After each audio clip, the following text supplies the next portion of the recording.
Good afternoon. Welcome to the Valdosta Lounge Chamber of Commerce and there'll be other people as well, our Economic Summit. This is our 10th anniversary for this. It's the 10th year we've done this, but the first time we've done it virtual style for, I think everybody would say, obvious reasons. So this has been a challenging year. I know that goes without saying, but you'll hear we'll be addressing some of those things during the course of events today, as we will hear from 4 different speakers from 4 disparate industries who all are going to share some of the challenges they've had to themselves and how they coped with it. How did they overcome it? Everybody on this video right now has had versions, I'm sure, of being completely shut down, unable to transact business, partially shut down, and then trying to come out of that and trying really hard to be essentially all the way open. We know there's been challenges, and so I think all the speakers that are here this afternoon for you would not put themselves up as experts on all of this, but I can't wait to hear what their experience has been and how they accomplished. How did they overcome some obstacles? It is our hope, since we're all in this together as neighbors, as business people, hey, I might could pick from that or pick from that and maybe benefit my business as well. So we will get to some economic data as well towards the end and throughout the presentation. But welcome to the first time virtual event for our summit. And I would like to now thank our premium sponsor, Georgia Power, for hosting today. We will get through this with hard work and long hours, by keeping our distance while keeping in touch, by traveling less and moving more. You do your part by staying home, and we'll do our part to keep the lights on, providing you with reliable energy and giving you more ways to use it efficiently. We know home means more now than ever. Count on us to be here so you can be there.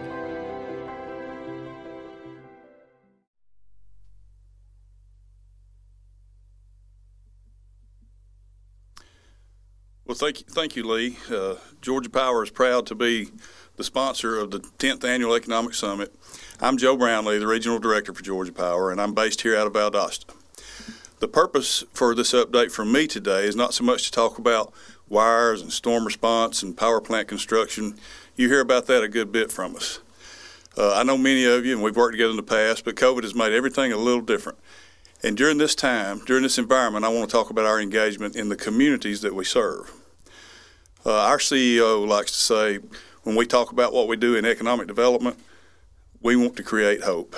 That's really the role of economic development, the hope for better jobs, a better quality of life, and the hope for a better future for us, our communities, and our children. Recently, Georgia Power was named as a top utility in the nation for economic development by Site Selection magazine. What this means here in Georgia is that we've helped do just that through this pandemic. Over the last year alone, we've been a part of creating hope for 17,000 people who are now able to take advantage of the new jobs created in Georgia that we've been able to help with. Those 17,000 jobs have been supported by over $4 billion in capital investment across the state. Just a little information about the Valdosta, Georgia Power region. It's composed of 31 counties. We have 82 cities that we have franchise agreements with. The area has 14 state representatives and 5 state senators that represent your interests at the state capitol. And we try to maintain close relationships with them so that this part of Georgia is always heard from in Atlanta. There are 2 Georgia GDOT members in this region. And as I think we all know, transportation infrastructure is critical to economic growth. In this region, there are 22 chambers of commerce that we have relationships with and try to help support and make commerce grow in our area. 24 different development authorities.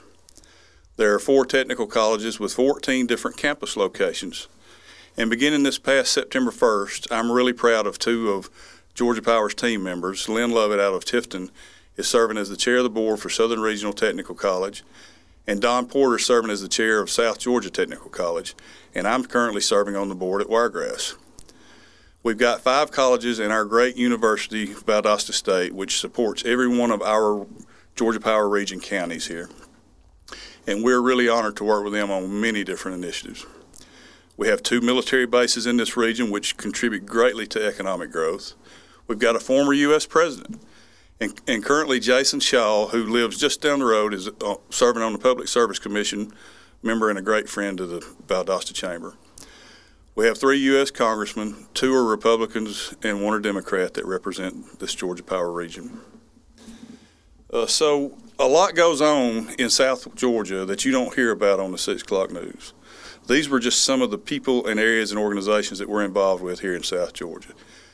We do the same thing at the state level, working with the Georgia Department of Economic Development, the Georgia Chamber of Commerce, economic development professionals, and educators to provide access to the types of quality jobs and quality workforce that Georgia needs so that we remain the #1 state in the country in which to do business. And yeah, I said #1. In fact, we've worked with 20 of the state's college and career academies to develop curricula and career pathways for our young people. In the community, where I spend a lot of my time, there are really 3 areas where we try to focus. These are the areas where you've probably worked with us or we've worked with you. Those 3 pillars are education, the environment, and empowered communities. On education, I've talked about the technical college system and college and career academies and how we're working with them, but then we get to the environment. I mentioned that there are 2 river keepers in this region that we work with. A lot of people assume that power companies and environmentalists don't necessarily get along or try to be on the same page. Well, that's far from the truth. We have a goal of clean water, and as our friends, the river keepers, like to say, water you can drink, you can wash your children in, wash your clothes in, you can swim in. So that's our goal, and we also want to make sure the people in South Georgia know about the great natural resources and all that Georgia has to offer. Again, in environmental, we support the ABAC Foundation, which is where many folks that work in agriculture and where they get their education. That education includes how to take care of the environment as they grow our food. So a little bit about Empower Communities now. Leadership initiatives are important to us. We think that a strong and growing community always starts with local leadership. So we support Leadership Lounge, a great program, and South Georgia Leads. That's a 21-county organization in this region that's in its 5th year of creating a different class of leaders each year. Part of the goal of that and Leadership Lounge is to create a network that can work together to support regionalism, economic development, and workforce development. And we put, here in Valdosta particularly, we put a heavy emphasis on supporting the United Way, because rather than Georgia Power reaching out to 20 different agencies and trying to determine where we can best help the community, we listen to the advice of the United Way, and they identify agencies that need our help the most. And the last thing I want to say about our involvement before I introduce other speakers is we're still here during this pandemic, and we're striving to be a citizen wherever we serve.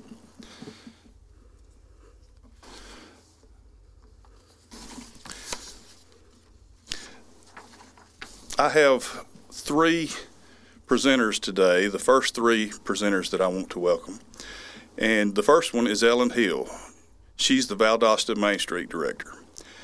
Ellen has over 13 years' experience in downtown development. In her role, Ellen works closely with downtown Valdosta property owners, the Central Valdosta Development Authority Board of Directors, City of Valdosta departments, and others for the development, coordination, execution, and documentation of a comprehensive downtown revitalization program, and to position downtown Valdosta as the governmental, cultural, and economic center of the community. She has assisted in the development of the comprehensive downtown Valdosta master plan and in the achievement of the first round of Georgia Exceptional Main Street certification. They call that GEMS. That was in 2013, a distinction that Valdosta Main Street has held continuously since that time. Ellen is a graduate of the Georgia Academy of Economic Development, Leadership Lounge, Locate South Georgia Leads, and is a member of the Georgia Downtown Association Board of Directors, and was recently voted to be the next Secretary-Treasurer of the GDA Board. After Ellen, then we have Franklin Bailey, immediate past president of the Home Builders Association of South Georgia, and Scottie Orenstein, the builder, director, and past president for the Home Builders Association of South Georgia. Franklin is the owner of Franklin Bailey Construction. Franklin Bailey Construction has been building custom homes and completing exquisite renovations satisfying customers for more than 35 years. Franklin is extremely active in the community. He serves on the Greater Lowndes Planning and Zoning Commission, is a builder director for the local HBA, Home Builders Association, served as president of the local HBA in 2013, is a member of the State Governmental Affairs Committee. He is a state and national director for the HBA. And listen to this, he was Builder of the Year in 2011, 13, 14, and received the State 2013 Beam Award, and is a member of the presidential Who's Who among business professional achievers. In 2011, one of Franklin's homes was featured on HGTV. Franklin also serves as Vice President of the Georgia Bible Camp, is a director of the Valdosta Touchdown Club, and is a member of the Church of Christ. Also, we have Scottie Orenstein, who is the owner of South Georgia Construction and Consulting. South Georgia Construction is a design, build, construction, and consulting firm specializing in residential and light commercial construction. Scottie serves as the District 2 Commissioner. He's a lifelong resident of Lowndes County. Commissioner Orenstein believes community involvement is important. He's an active member of the Home Builders Association of South Georgia, was their president in 2007, and Commissioner Orenstein has been a member of the Wiregrass Georgia Technical College Foundation Board since 2007. He is a 2008 graduate of Leadership Lowndes and became president of the organization in 2012. Commissioner Orenstein was a 2010 member of the inaugural class of City Government 101 Valdosta, and he was also a recipient of the Emerging Leader Award in 2010. From 2007 to 14, Commissioner Orenstein served as Vice Chairman of the Valdosta Lowndes County Zoning Board of Appeals. He is a current member of the Valdosta Lowndes County Chamber of Commerce and Cross Point Church. So now, please join me in first welcoming Ellen Hill to the stage.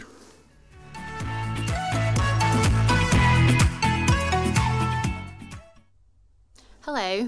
Thank you for having me. My name is Ellen Hill. I am the director of the Valdosta Main Street program for the City of Valdosta. And I just would like to give a little background on what we do. We are the Downtown Development Authority for the City of Valdosta. And today I'm going to talk to you a little bit about just the things that are going on in downtown and speaking from a small business perspective. Recently, the National Main Street Center, which is kind of the overarching organization for main streets across the country, did a nationwide survey of small business during COVID. 47 states participated. There were communities of all shapes and sizes. Over half of those were not in major metropolitan areas. And of the businesses that were surveyed, 95% had fewer than 20 employees. And so during the COVID time, what we have found is that a majority of all of these small businesses actually never closed, or most have reopened. As you can see on the slide, 30% never closed, 53% have reopened. And the data from that survey suggested the impacts on small businesses and their closures haven't been as severe as originally projected. The availability of the PPP program, which is the Paycheck Protection Program, and the Economic Injury Disaster Relief Funds may have had some impacts on the timing of reopening or a level of local restrictions. And then, of course, that also impacted their reopening by assistance from local organizations like the Main Street programs. And so we're in downtown Valdosta, we're actually seeing that almost all of our businesses have reopened. We have a couple that have not quite reopened yet, but that's mainly because they took this time to do some renovations on the inside, and they're just waiting for the right time to open. We actually have not lost one business due to COVID in downtown Valdosta, which is something we're very proud of.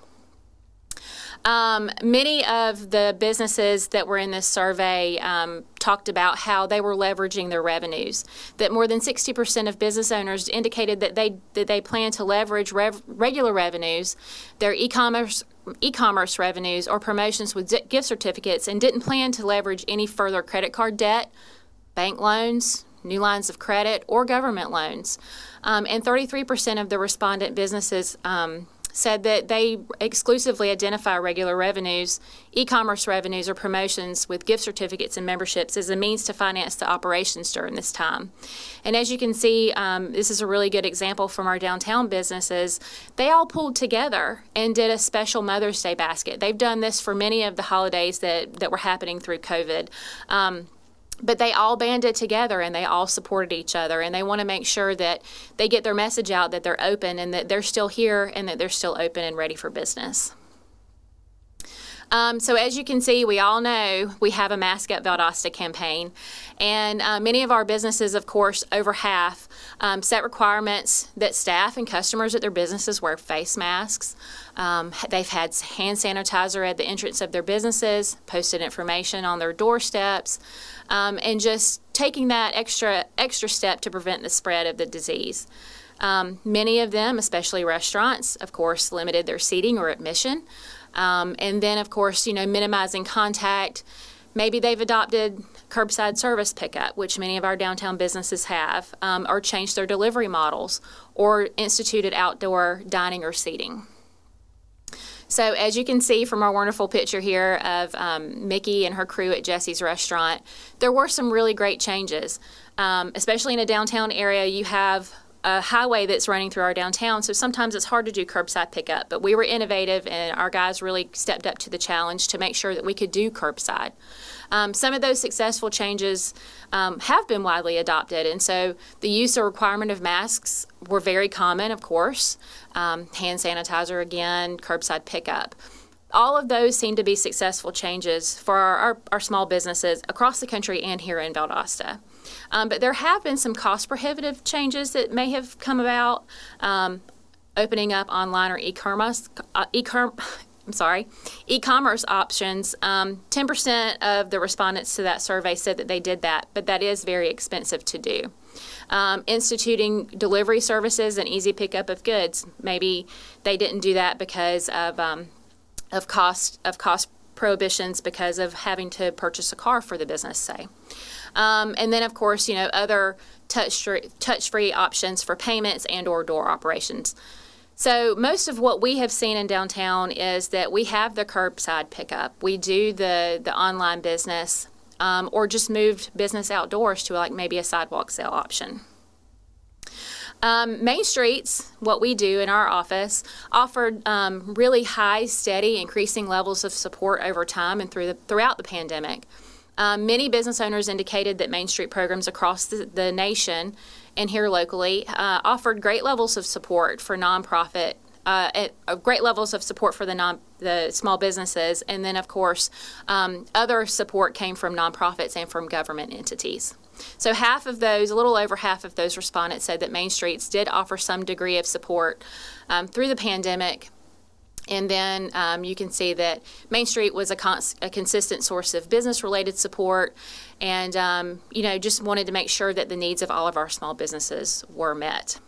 And as you can see from the slide here, it's just one very small example of when the shutdown first happened. We made sure that our social media pages were ready and available for our downtown businesses to get their message out. So we always made sure that we had a list of businesses that were open, what their options were at that time, maybe their times, maybe they just had instituted some curbside. So we wanted to make sure that we were a source of information for these downtown businesses to make sure that they could get their message out to as many people as possible. So looking forward, a Google survey that we have found showed that more than a third of the U.S. shoppers who normally shop in a store on Black Friday said that they wouldn't shop this year, and that half of U.S. shoppers say that the pandemic is somehow going to affect how they shop for the holidays. This reaffirms the need for our small business retailers to remain nimble and agile in order to respond quickly to changing trends. So as you can see, nearly 75% of shoppers who plan to shop this season said that they will shop online, even more than usual for the holidays. 66% of the shoppers said that they plan to shop more for local businesses, which is amazing for us. And 47% of those shoppers said that they'll use options to buy online, curbside, or pick up in store. 70% of shoppers said that they intend to plan to do their shopping earlier to avoid the bigger crowds during the regular holiday season. And 80% of our planned shoppers are going to consolidate their shopping to make fewer trips. So we're really looking to push forward with the holiday season, open up things a little earlier, maybe have more opportunities for people to come out and have shopping opportunities in our downtown. As you can see, we have our holiday hall crawl coming up. And I would just really encourage everyone, and I'll have the information at the end of this presentation, to make sure that you stay on top of social media pages, on top of websites, where you can get all of the pertinent information you need. And our small businesses downtown are standing ready to help you throughout the holiday season. And then, of course, we just want to look forward past COVID. We want to make plans for past COVID because we know we'll come out of this at some point. So the really good news for downtown Valdosta is that since May, in the middle of a shutdown, we welcomed 5 new businesses or business expansions in our downtown. And we are actually looking forward to welcoming a few more to our downtown family very soon, by the end of this year. We're expanding our events in downtown. We're reimagining that calendar. Last year we had about 900 events. We're looking at about 500 events so far this year, which is still a huge number for us. But we are looking at events to make sure that they are more socially distance friendly, that we're able to spread people out a little bit more, and just make sure that everything that we do, we have the community in mind so that we can make sure that everyone is healthy.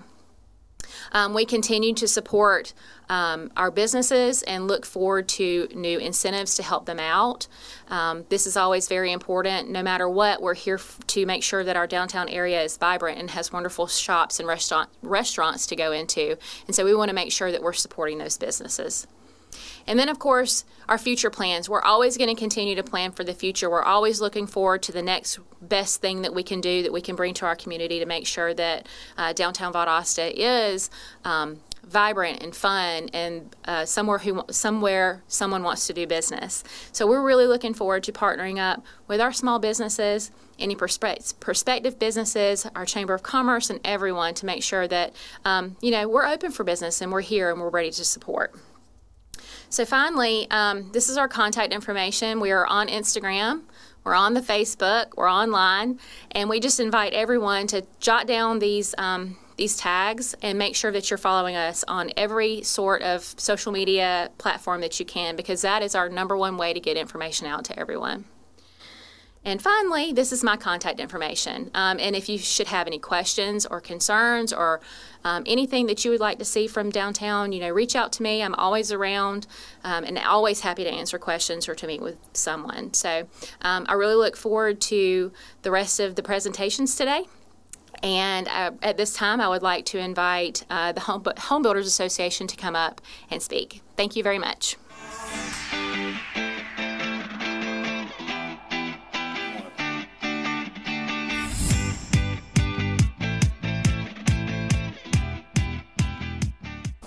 Hey, good afternoon, everyone.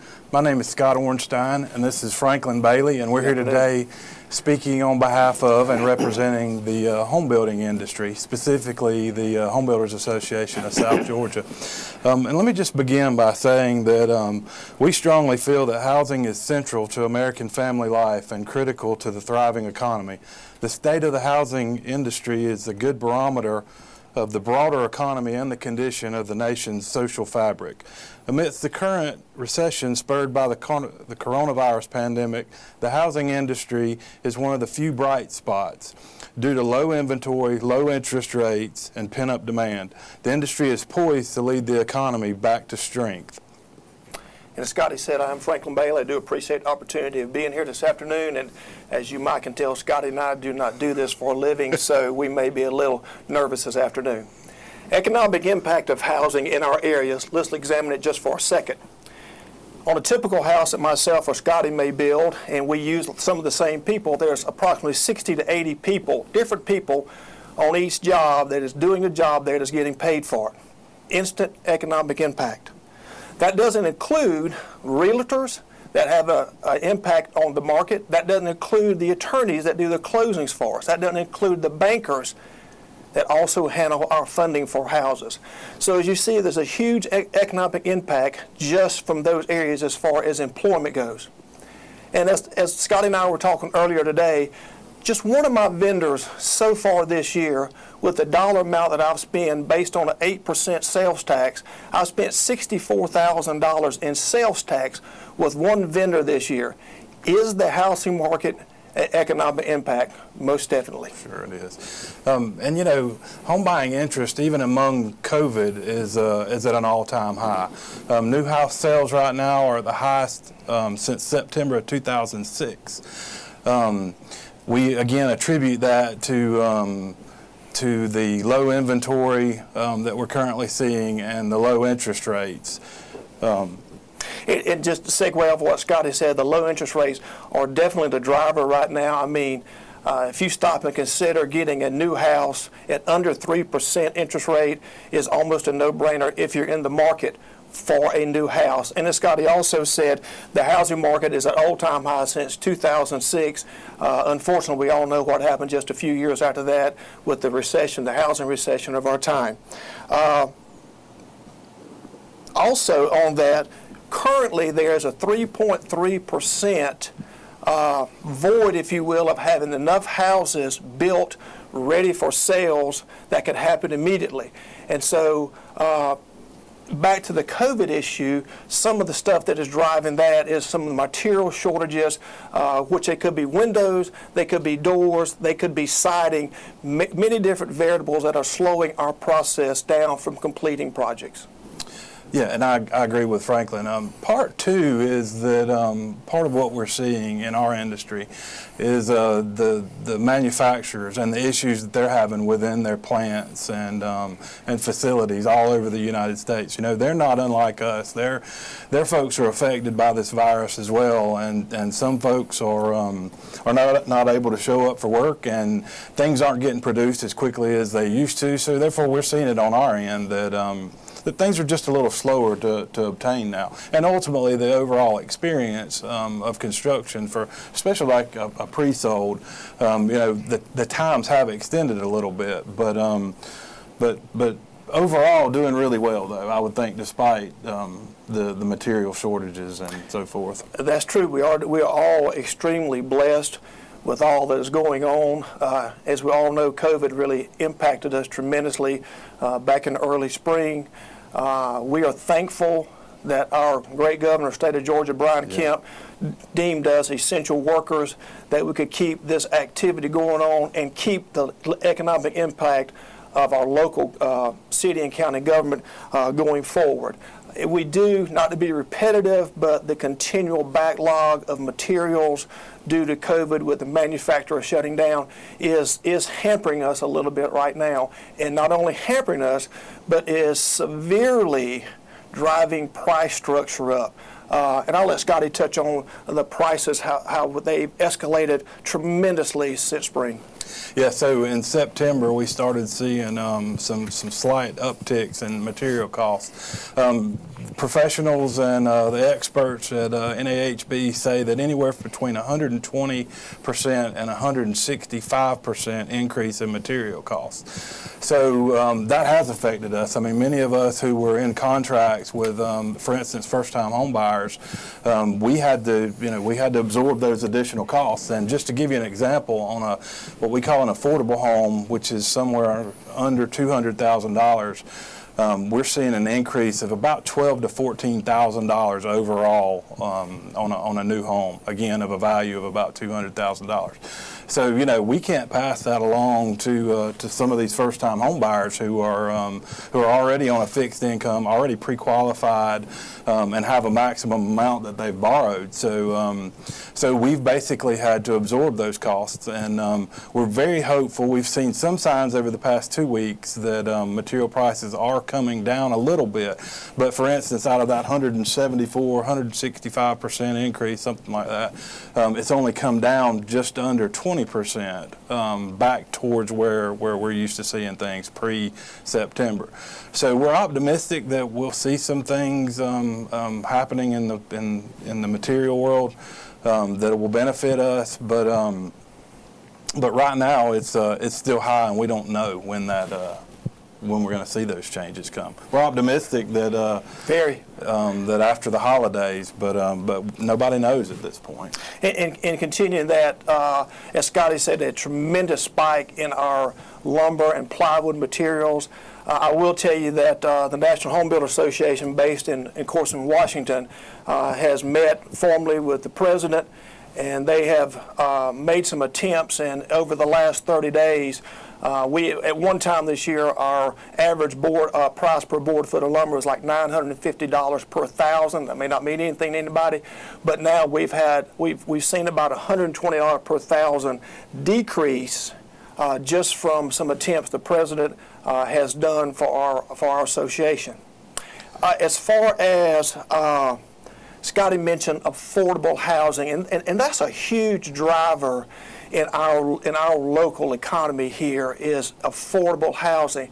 And one of my pet peeves about that is we continually strive for affordable housing, but then we easily are offset by new regulations that continually pour in and year out. And we're already battling stuff that will occur in January of 21 that will again have a spike in a housing price that just makes it tough for us to continue the affordable housing issue. Well, but with all that said, though, we're still very optimistic about first quarter of 2021.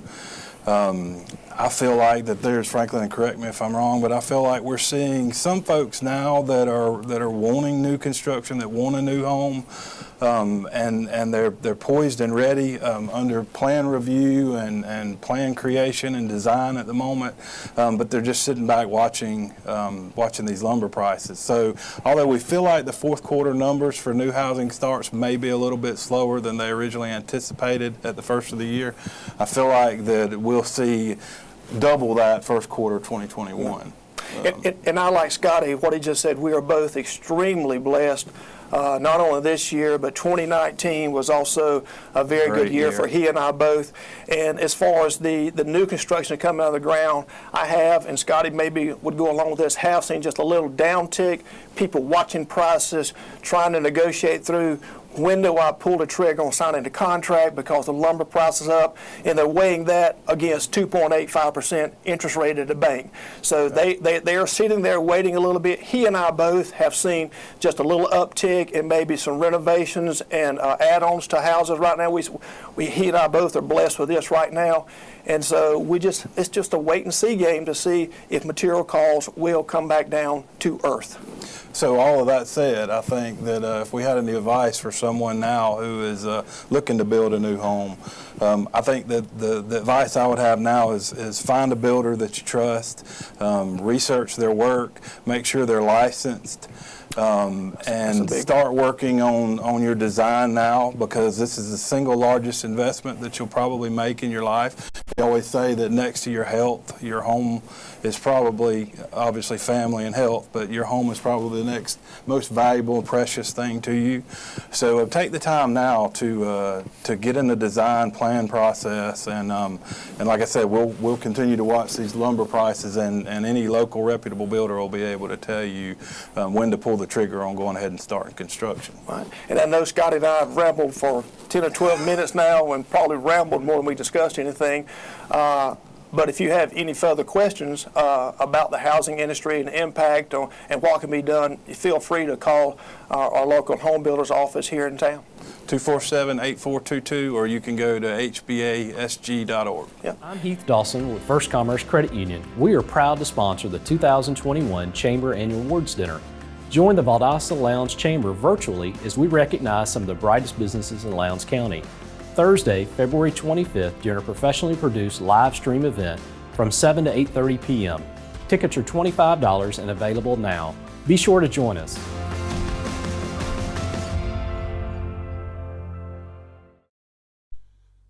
Well, that looks like an awesome event. Don't forget to visit ValdostaChamber.com to purchase your virtual tickets today. Virtual tickets are $25. Now, as we get ready to conclude the summit, I'd like to introduce our final two speakers. First up is Stephen Reynolds.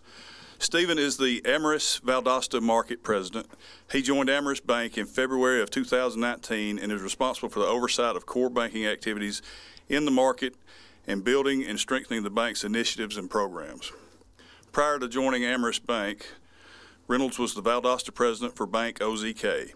He also served in various roles with the former Park Avenue Bank, and before that was a commercial loan review officer with Regions Bank. Reynolds earned his Bachelor of Science in Accounting and Finance degree from Troy University and his MBA from Brenau University. He and his wife Maria live in Dasher, Georgia, and are active members in Cross Point Church in Valdosta. They have 2 children, Madison, who's 7, who attends Georgia Christian School, and Olivia, who is 2. And also, our last speaker of the day is Dr. Cynthia Tori, an economics professor with the Langdale College of Business at Valdosta State University. Dr. Tori earned her Bachelor of Business Administration degree, majoring in finance from the University of Florida. After working 4 years in the banking industry, Dr. Tori pursued her PhD in economics from the University of Kentucky. Her research interests focus on trade, exchange rates, monetary unions, regional economics, and public policy. In addition, through her work with the VSU Center for Business and Economic Research and the VSU Center for South Georgia Regional Impact, Dr. Tori completes economic forecasts for South Georgia's region and economic impact studies for companies and agencies across the southeastern United States. Dr. Tori enjoys teaching and mentoring her students. She teaches trade, macroeconomics, and public policy, and is the director for the Business in Germany Study Abroad program. Dr. Tori has received several awards, including the Langdale College of Business Teacher of the Year Award for Economics in 2014 and 16. The Teacher of the Year for the Langdale College of Business in 2015, a Langdale College of Business Student Engagement Award in 2018, and was a 2019-20 Georgia Teaching Fellow. Now, Stephen, will you join me, please?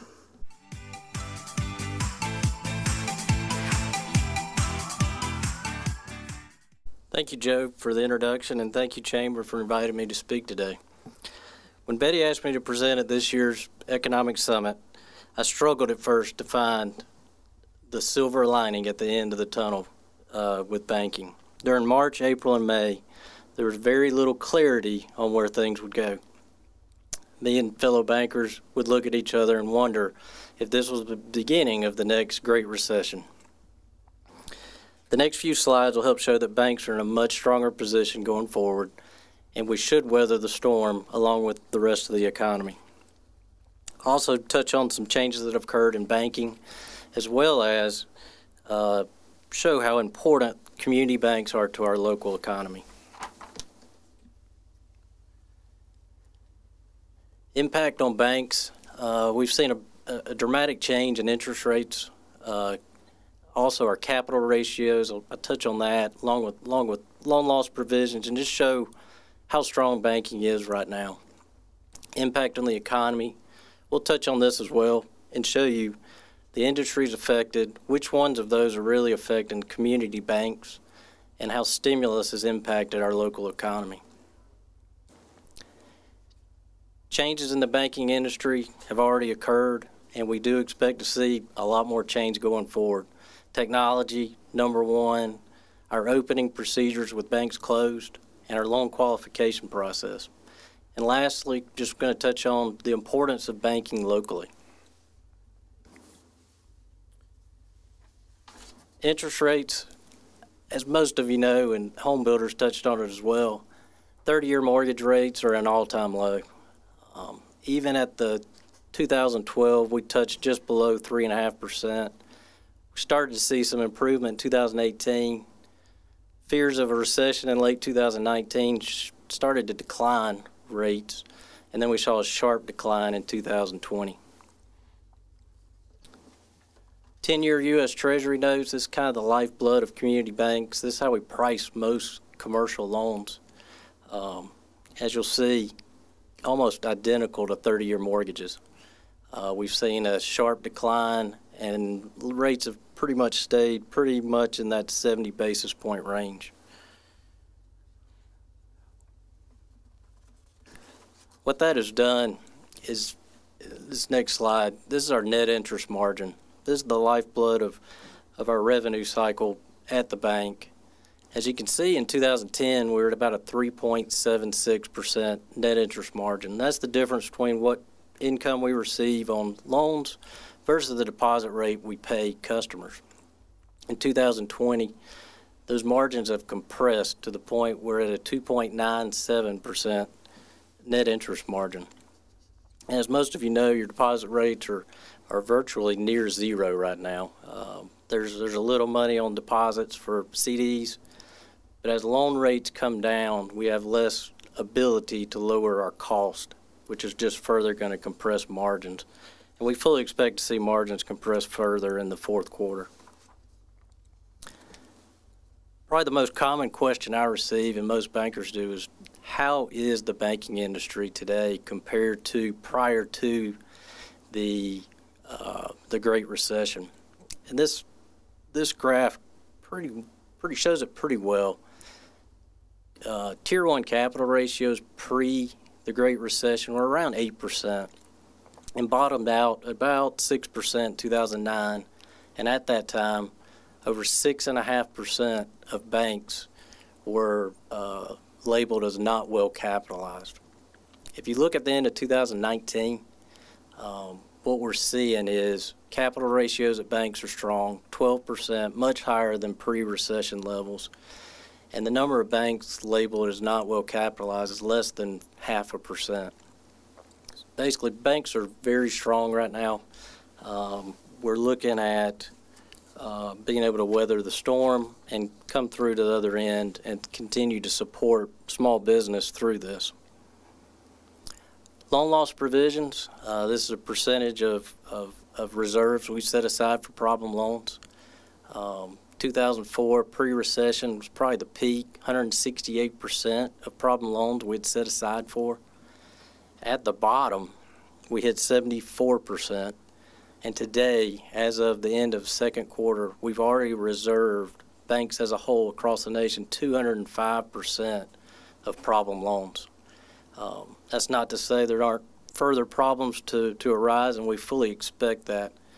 But loan loss provisions in the third quarter are significantly less due to problem loans not materializing like we thought they would. So which industries are most affected? Well, this is as in the nation. From a banking perspective, the way we would measure it is looking at the delinquency rate, which is defined as any loan 30 days past due or more. And as you can see, from June of 19 to April of 2020, the delinquency rates were pretty level. Starting in April and continuing on to the end of June, you'll see the delinquency rates spike, led by hotels and retail. And retail already had some weakness with about a 4% delinquency rate, but that spiked. And then if you'll look, overall delinquencies in 2012, the peak was 10.3%, and we neared that peak in June of 2020. So which of these industries are impacting community banks the most? Number one is hotels. Community banks have lent a great deal to hotels over the last 5 to 10 years. It's been a great growth engine for the banks. But as I showed you before, as of July the 20th, 23.4% of hotel loans are delinquent. And that's compared to 1.3% in July of 19. Just Hilton, Marriott, and Hyatt all saw revenues drop 80+%. Second industry affecting community banks, retail, is already a weak segment of the economy. Since COVID, 16% of CMBS loans are more than 30 days past due, and the pace of retail bankruptcies has increased significantly. And lastly, an industry that's hard to define is small community businesses. And these range from restaurants to flower shops to chiropractors. These are the lifeblood of any community, and they've been affected greatly by COVID-19. And just to touch on hotels, this industry, as I said, is really impacting community banks, and we foresee this being an issue into the future. The top lines show occupancy from 2011 to 2019.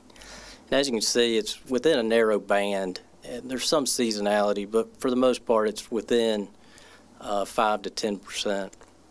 The green line at the bottom is occupancy for hotels in 2020. And in March, dropped about 40%, and then we saw a drop to 25% in April. We have seen a rebound since then, however, still well short of where hotels need to be. Most hotels need to be at about a 60% occupancy or greater to break even. Now, you can't talk about banking without getting into PPP in a COVID era. This slide shows the national statistics for PPP. This is through August the 8th. You'll see that the vast majority of loans, though, were closed by banks with less than $10 billion in assets. That's your community bank group.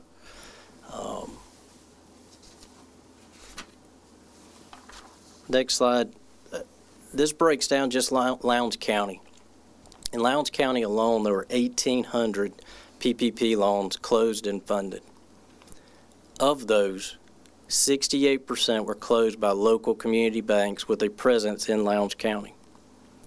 Other community banks located in neighboring counties closed another 412, or 23%, and the national banks, the largest banks in the nation, only closed 8.5% of Lowndes County PPP loans. And another the graph at the bottom outlines the true impact on small business. These are PPP loans of less than $150,000. If you'll note, almost 92% of those loans were closed by local community banks in other neighboring counties, with national banks only closing 8% of those. Changes in the banking industry. Technology. That's going to be the number one driver going forward, and will differentiate the good banks from the okay banks. Working remotely. A year ago, the vast majority of the employees in my bank could not work remotely. Fast forward to today, almost everyone can work remotely from home on an as-needed basis. Online technology, online banking is probably 4 to 5 years ahead of where it would have been had COVID not happened. Banks are having to utilize things such as DocuSign for loan documents.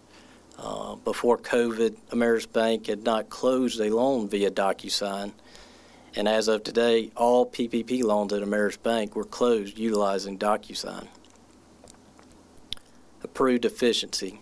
Our margins are compressed. There's little room for error on the expense side. We're having to improve efficiency. We're doing that through various online offerings, and you'll also see some consolidation in the industry. Loan qualification. And this one I want to touch on. We've added additional underwriting criteria on commercial loans, namely, how can you deal with COVID? And we don't mean from a socially distancing aspect. What we're trying to gather is how can you adapt to the challenges from COVID financially. One example is a local company that went through PPP. And they were afraid, just like everyone else, during that process.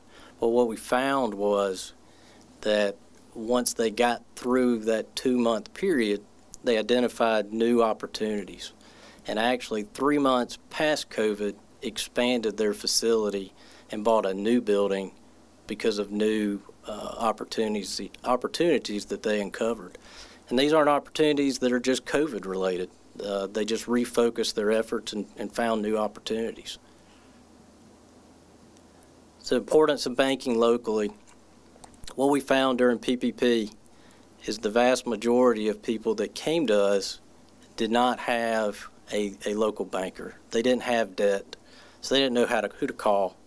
So it really it gave that importance of having a phone number that you can call at any moment if you have a problem. And community banks, we have a vested interest in seeing the community thrive. Just like small businesses, we in essence are a small business within the community. Local assistance when times are tough, it's a lot easier to call someone you know to go over, how do I get through this challenging time? And again, get to know your local banker. That's on the deposit side and the loan side. Have someone that you can call and depend on when you need it. And this is true for me and a lot of my customers. You get access to your banker during non-banking hours. A lot of times you'll get someone's cell phone, and it's invaluable. I know during PPP, we had customers calling us at all hours to get through that. And in closing, just want to thank the Chamber again. We will all get through this, and wish the best to all.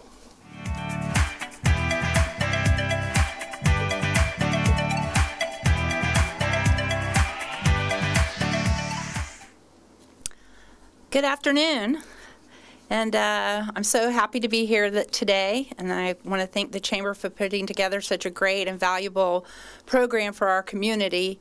It's through activities like this that during difficult times like COVID, and as we're slowly trying to get used to having COVID in our lives, that the Chamber plays such a valuable role in helping us all look to the brighter side, and also to see what are some of the opportunities and ways to us to fight off some of the difficulties that COVID presents.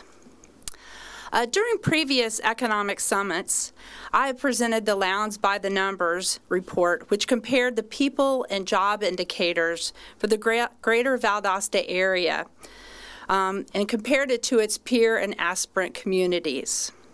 This year, however, instead of summarizing the report, Betty asked me to talk about the economic impacts of one of the largest employers in the greater Valdosta community, and that is Valdosta State University.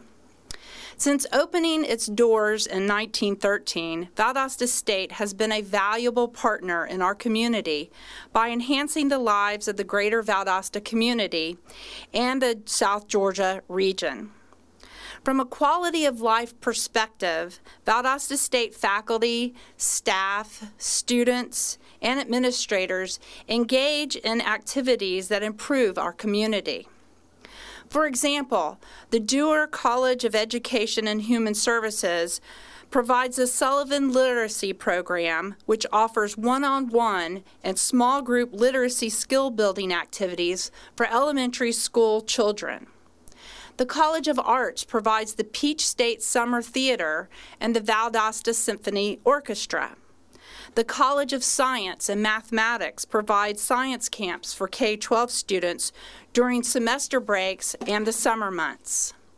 The Lanedale College of Business students help local businesses create strategic and marketing plans through experiential learning activities. The athletic department provides national champion caliber sporting events, and the faculty, staff, and students volunteer thousands of hours each month in our community. Valdosta State University also brings together a faculty and student body from around the United States and the world, which increases our community diversity and enhances its culture. These are just a few examples of how Valdosta State enhances the quality of life in the South Georgia region. But today I want to focus on the economic impacts of Valdosta State University. I mentioned a few of the qualitative impacts because an economic impact focuses on the quantitative impacts of the university and not the qualitative impacts. So what is an economic impact, and why or what does it measure? An economic impact study traces the expenditures or spending of a business or institution through an economy and measures the cumulative effects of that spending. The effects are often reported in 4 categories: the output impact, the value-added impact, the labor income impact, and the employment impact. The output impact measures the total production value of an economic activity, and it is the most inclusive of the 4 impact measures. The impact value includes the production of intermediate inputs and the value-added inputs. It is the most frequently reported measure of the total economic activity. The value-added impacts is the subset of the output impacts and measures the total production that occurs within the region. This excludes the production from intermediate impacts and is often referred to as the gross regional product. The labor impact is a subset of the value-added impact, and as the name suggests, measures proprietor income and employee compensation. The employment impact measures jobs created and supported by the economic activity. So how are these impacts calculated? Well, whenever we calculate an impact, they are divided into 2 separate categories, a direct impact and the indirect and induced effects. The direct effects arise from the local expenditures of the business or institution, the expenditures that occur locally. For example, if an institution pays an employee $50,000 including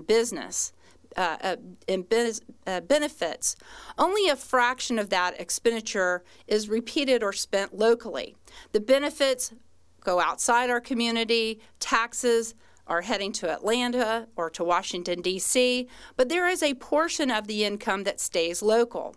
So that employee will go to the grocery store and spend money, will go to a shop and spend money, hopefully go out to dinner and spend money.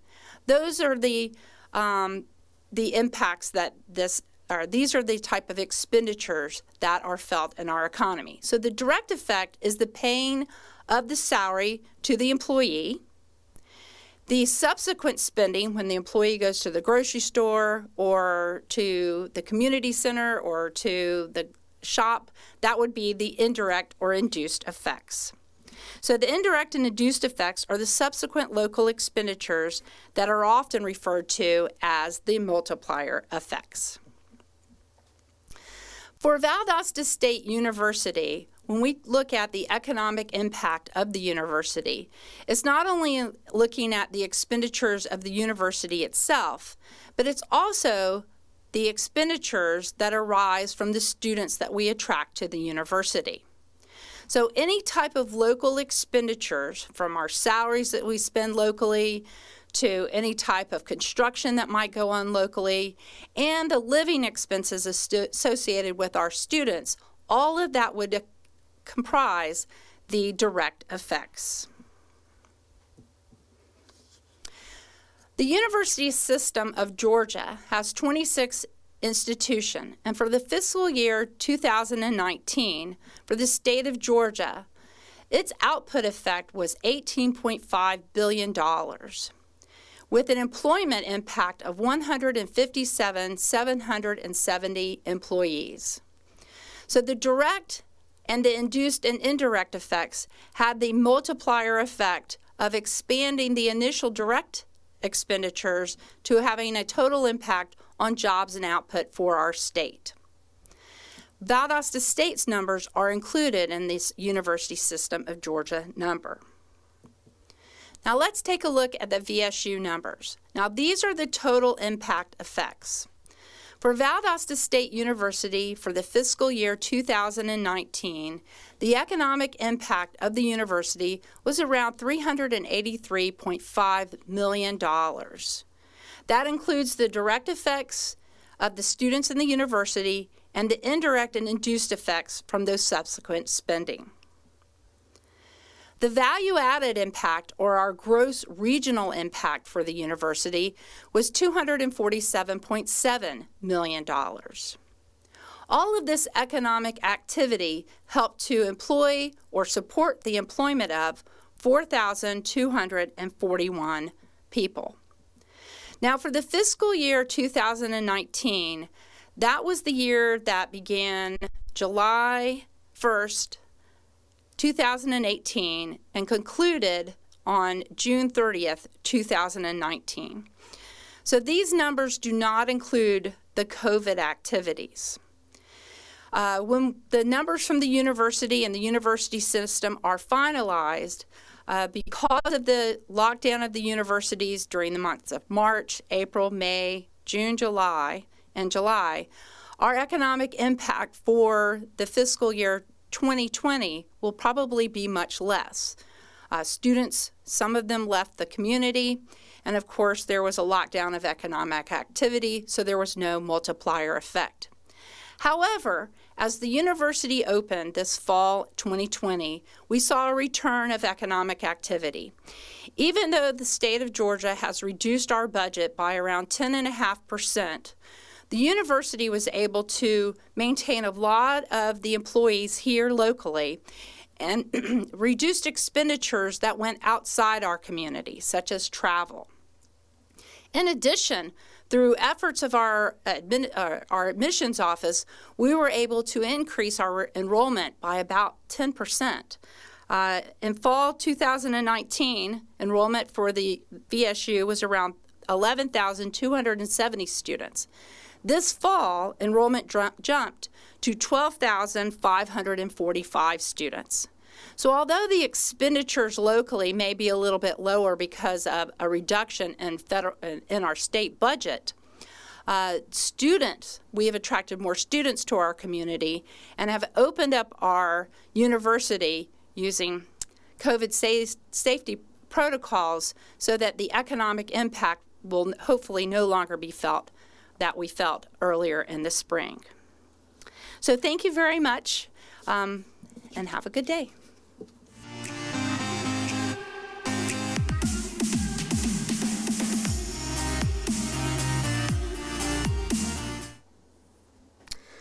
Thank you to all our speakers today. Gosh, each and every one of them, Ellen, Franklin, and Scottie, and of course, Stephen from Ameris Bank, and Dr. Tori always brings us the real data and always in an impactful way. This has, of course, been unusual for all of us participating today in this virtual event, so I hope it's been good for you as well.